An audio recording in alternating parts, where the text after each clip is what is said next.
ایک بادشاہ کی عادت تھی کہ وہ بھیس بدل کر لوگوں کی خبر گیری کیا کرتا تھا۔ ایک دن وہ اپنے وزیر کے ساتھ شہر کے ایک کنارے پر پہنچا تو دیکھا ایک آدمی گرا پڑا ہے۔ قریب جا کر اسے ہاتھ لگایا، اسے ہلایا تو پتہ چلا کہ یہ شخص مر گیا ہے۔ افسوس کی بات تو یہ تھی کہ لوگ اس کے پاس سے تو گزر رہے تھے لیکن اس کی لاش کو اٹھانا کوئی بھی گوارا نہیں کر رہا تھا۔ بادشاہ نے لوگوں کو آواز دی، رات کا وقت تھا، لوگ بادشاہ کو پہچان نہ سکے۔ بادشاہ نے آواز دی، لوگوں اس کو کیوں نہیں اٹھاتے، یہ تو بیچارہ مر چکا ہے، یہ بیچارہ مرا پڑا ہے، یہ جانتے ہوئے بھی تم اسے ہاتھ لگانا گوارا نہیں کر رہے۔ لوگوں نے کہا یہ بڑا ہی گنہگار شخص تھا، بدکار تھا، سیاکار تھا، خطا کار تھا، اسی لیے ہم اسے نہیں اٹھا رہے۔ خیر بادشاہ اور وزیر نے یہ لاش اٹھائی، اس کے گھر لے گئے۔ بیوی نے جیسے ہی خامد کی لاش دیکھی تو خون کے آنسو رونے لگ گئی، رو کر کہنے لگی ہائے میں گواہی دیتی ہوں کہ میرا خامد اللہ کا ولی تھا، اللہ کا محبوب تھا۔ بادشاہ اور اس کا وزیر بھی ساتھ میں کھڑا اس کا رونا سن رہا تھا۔ بادشاہ کو اس بات پر بڑا ہی تعجب ہوا کہ یہ تو زانی شخص تھا، اللہ کا ولی کیسے بن گیا؟ لوگ اس کی گناہوں کی گواہی دے رہے تھے جبکہ اس کی بیوی کہتی ہے میرے شوہر اللہ کا ولی تھا، اللہ کا ولی کیسے بن گیا؟ بادشاہ نے کہا مائی ایک بات تو بتا، لوگ تو تیرے اس مرے ہوئے خامد کو برا بھلا کہہ رہے تھے اور تم کہہ رہی ہو کہ میرا خامد اللہ کا ولی تھا، یہ کیسے؟ بیوی نے کہا مجھے بھی لوگوں سے بس یہی توقع تھی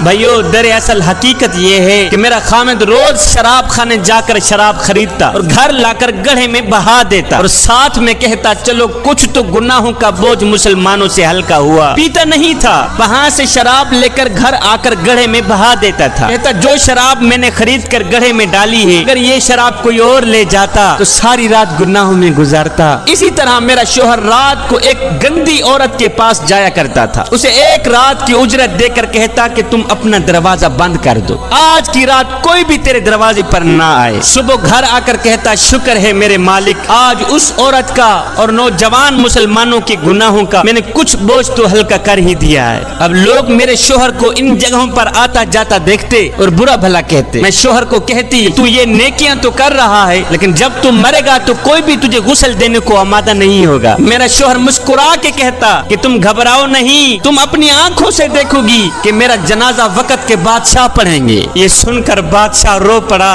کہنے لگا مائی میں نے بھیس بدلا ہوا ہے، دراصل میں خود ہی بادشاہ ہوں، صبح انشاءاللہ ہم خود تیرے شوہر کو غسل دیں گے، علماء اولیاء اس کا جنازہ پڑھیں گے اور پڑھنے والے بادشاہ ہوں گے۔ نیک نے نیک سمجھا، بد نے بد جانا مجھے، جس کا جیسا ظرف تھا اتنا ہی پہچانا مجھے۔